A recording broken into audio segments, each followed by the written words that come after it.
Jadi kami melihat kualitas demokrasi ini harus ditingkatkan. Kita tadi salah satu menyebut soal kebebasan berekspresi. Demokrasi itu bukan hanya soal ada pemilu atau tidak, tapi demokrasi itu adalah nilai-nilai yang tumbuh di dalam masyarakat, di mana aspirasi bisa diproses melalui proses politik tanpa ada rasa takut, tanpa ada tekanan, dan kemudian nantinya bisa menjadi keputusan-keputusan yang dilaksanakan semuanya dalam kedamaian. Nah, ini yang sekarang seringkali menjadi masalah. Karena kita menyaksikan kalau di sosial media sih banyak sekali yang kalau mau nulis itu nyebutnya Konoha, Wakanda gitu. Apa artinya? Ini menunjukkan ada self-censorship.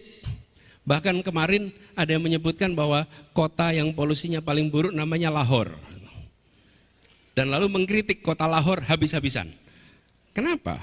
Ini tanda-tanda yang tidak sehat. Kenapa saya katakan begini? Ada dua sistem di dunia ini, demokratik dan non-demokratik. Yang non-demokratik pilarnya adalah fear, rasa takut. Itu non-demokratik. Yang demokratik pilarnya adalah trust. Sebuah demokrasi mengandalkan keterbukaan, mengandalkan kebebasan, dan di bawahnya ada pilar bernama kepercayaan atau trust. Non-demokrasi, dia mengandalkan kepada rasa takut, fear. Karena itu perhatikan, rejim-rejim otoriter pasti menggunakan rasa takut untuk menjalankan kekuasaannya. Begitu rasa takut itu hilang, rejimnya tumbang. Arab Spring, Filipina, kemudian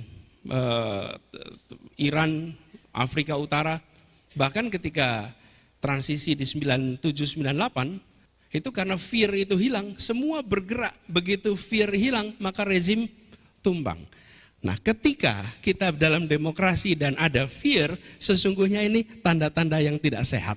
Karena itu harus dikembalikan. Kebebasan berbicara harus menjadi prioritas yang harus kita bereskan di dalam tahun 24 ke depan. Harus.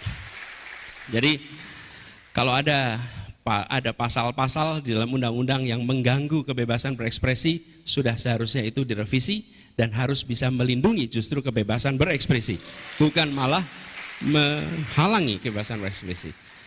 Nah, undang-undang ITE itu bermasalah kami melihat bukan pada melindungi data, itu yang diperlukan, melindungi data, melindungi informasi.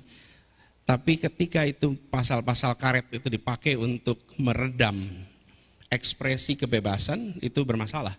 Kasihan lapor bengkel bermasalah aja bisa disebut pencemaran nama baik. Padahal pelayanan bengkel, bukan pelayanan pemerintah nih, pelayanan bengkel aja. Bahkan pelayanan rumah sakit begitu.